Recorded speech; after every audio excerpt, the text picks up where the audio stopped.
at number 2, I have the football match actually see right after this. And one of the other big things, number 3, is that I'm going to Malta very, very soon, as you may or may not know.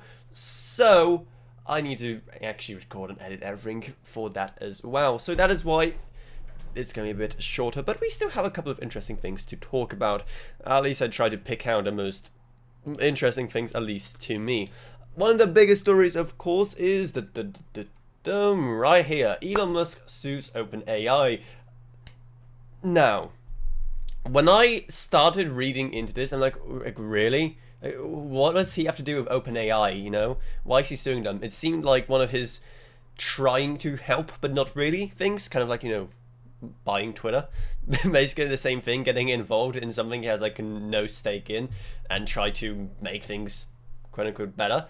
But actually no, he was one of the co-founders and one of the largest initial investors of OpenAI, which I actually didn't know. And what this is about is basically the breach of OpenAI stop not being non-profit anymore as they originally outlined in their agreement. Now, of course, there's plenty of caveats to that, so we have no idea what the story is so far, how deep the rabbit hole goes, or anything, so we really just have his word for it, and also kind of Sam Altman's and like anyone else who's involved. So, you know, I also really love, yeah, here it is. A simple non-profit, right, that is just doing some AI research shouldn't have this kind of structure. You know, Samuel Altman, an individual. So this is everyone that Elon Musk is suing as part of this case. You know, so Samuel Altman, an individual. Gregory Brockman, an individual. OpenAI Incorporated, a corporation. OpenAI LP, a limited partnership. OpenAI ALC, a limited liability company. OpenAI GP LLC, a limited liability company. OpenAI OPCO LLC, a limited liability company. OpenAI Global LLC, a limited liability company. OAI Corporation LLC, a limited liability company. OpenAI Holdings LLC, a limited liability company. And those one through 100. Inclusive, whatever that means. What kind of corporate structure is this supposed to be? Like, I know that OpenAI is in a very weird position, right? Because you know, it's kind of owned by Microsoft. It's kind of not. It's like the modern day equivalent of puppet states, like client states, but you know, with modern day megacorps. So it's kind of owned by Microsoft, kind of not. It's like a non-profit, but kind of not.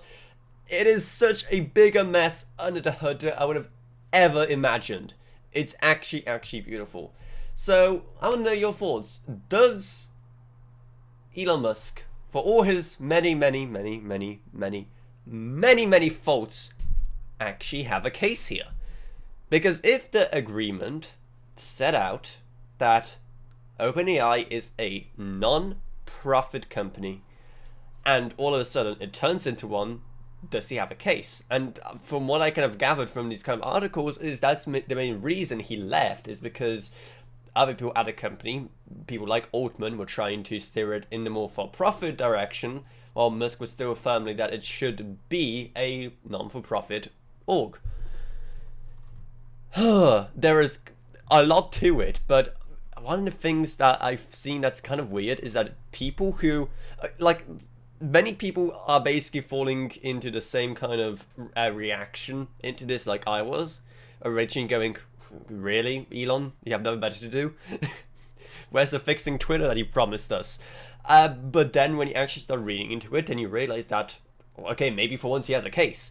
But whether or not they were in breach of the agreement anyway, whether or not it's better or worse for OpenAI to be for profit or non-for-profit, regardless of all of that, should it be for profit or non-for-profit? Let me know. Let me know in live chat. Let me know in whatever it's called. I think it's just called chat on Twitch.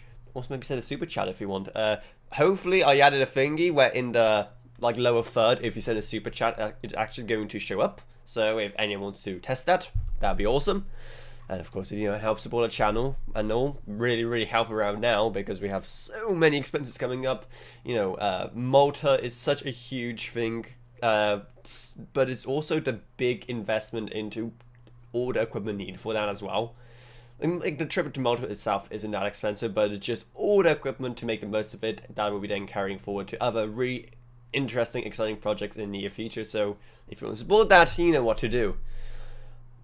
So yeah, I personally do not really know where I stand on it, whether or not OpenAI should be non-profit or it should be for profit.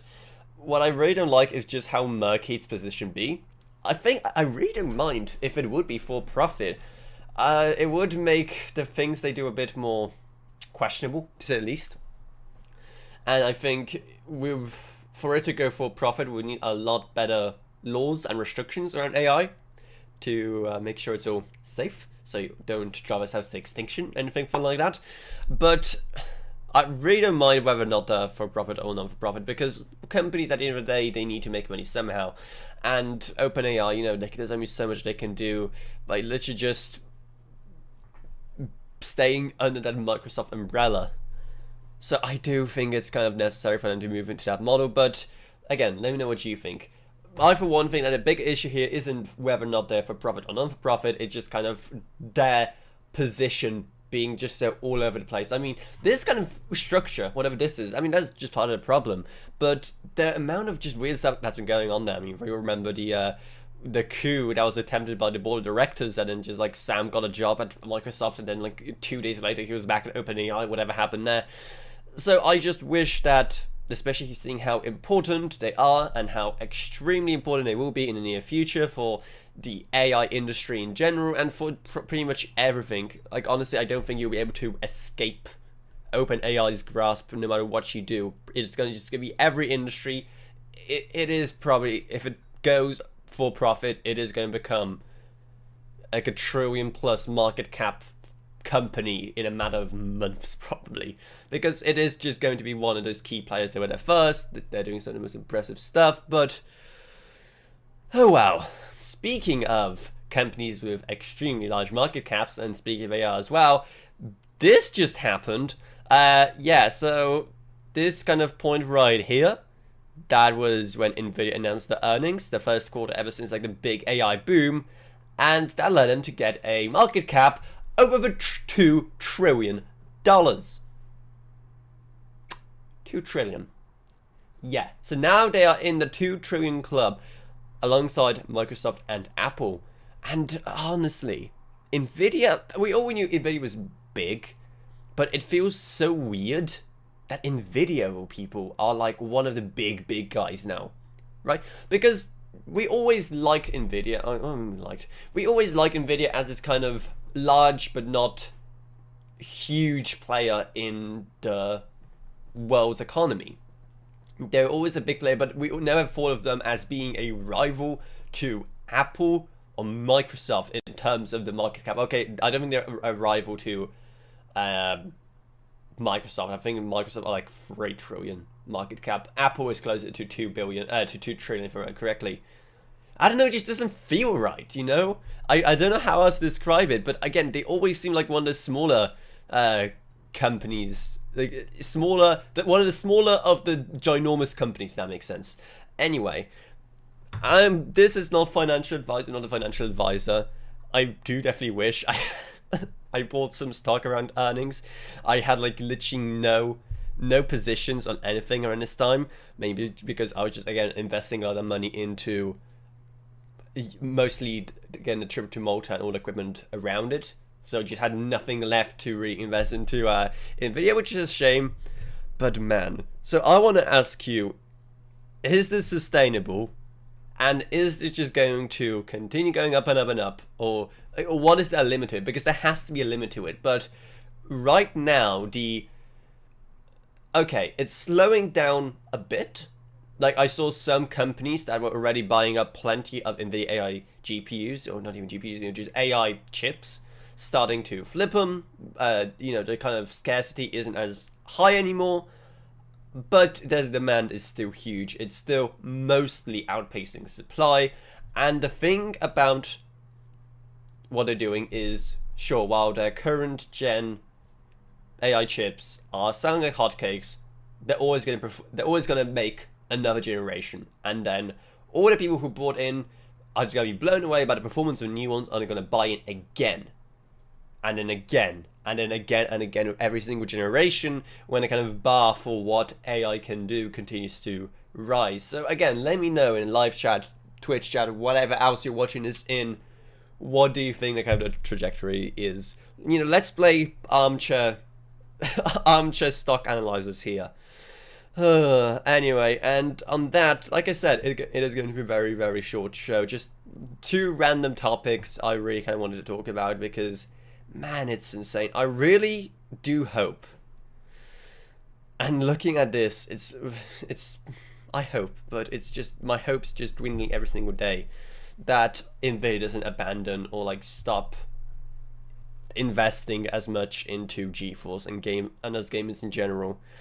Don't get me wrong, it could have the very opposite effect. Now that they're just selling so many units, maybe they'll invest even more in RTX graphics cards for us gamers. Maybe they'll even, I don't know, make some like super ultra budget GTX stuff without ray tracing for like $100 and has like the performance of a 1080 Ti. I don't know. It could be possible. I mean, these guys have such a big R&D budget to play with now that literally anything is possible. So I'm definitely excited to see if any of that will go towards the GeForce R&D budget. I expect maybe a substantial amount will be, but then again, that's the thing about R&D, especially in the tech industry. It's going to be quite a few years before we actually see any results of the R&D doing now actually in action in our hands. Now, seeing how I just upgraded to an RTX 4080, I mean, I'm not in a rush to get a brand new graphics card, but it's always nice. I mean, there's already a couple of things where, okay, I mean, just a few more frames here and there would be nice. I know, that's just, it's a 4080, I shouldn't complain, it's already like one of the top graphics cards you can buy. I mean, pretty much everything's faster than that are a 4080 Super or 4090, so I shouldn't complain. And I definitely probably won't be upgrading next generation to like a 5080 or 5090 or anything.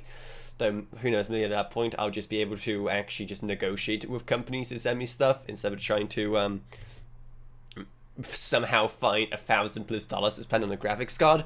Because hey, guess what? Spending $1,000+ on a graphics card ain't easy. So yeah, random thoughts with Avrona for 20 minutes. That's the name of the show now, because I really don't know what else to do. So, and also, like I said, I really don't have time. So, one of the other key things I wanted to kind of spend the last bit of the show about is some ideas for the future of this show, and also some ideas for topics. Like I said, if you do have any ideas for topics, definitely let me know what they are, so I can do them. There won't be a show next week, most likely, because I'll be away in Malta, but who knows, maybe I'll be able to do a show from the hotel. I think it's actually pretty cool. Get some guests as well who are also attending Cyber Series. That would be really, really fun. It would be at an earlier hour than this, because right now the matches will be happening at Cyber Series, so it would have to be at around, like, I don't know, like noon GMT. Well, actually Malta's in CET, but still you get my point. So apart from that, the other thing about the show is I want to bring in some more guests. I mean, I've done some episodes with people like Jake and Cam. They're always fun to have around. I mean, we do plenty of random weird stuff on the channel with them, but who else would you like to see on the show? Let me know in the comments, in the live chat, in wherever else. And of course, if you want to help support this channel once again, then super chats are an option. But anyway, I mean, that's about it. I'm so sorry it's such a short show, but there isn't really much to talk about. I mean, after the kind of CS blowout, now we're just kind of waiting around for something interesting to come up again, and at around like Computex time. So, if you want some more exciting news, I don't know, just go to sleep and wake up in May when Computex is happening. But anyway, that's about it. So I hope you enjoyed this live stream. If you did, then remember to subscribe, like, whatever, and I'll see you all in whatever I make next. Goodbye, everyone. Goodbye.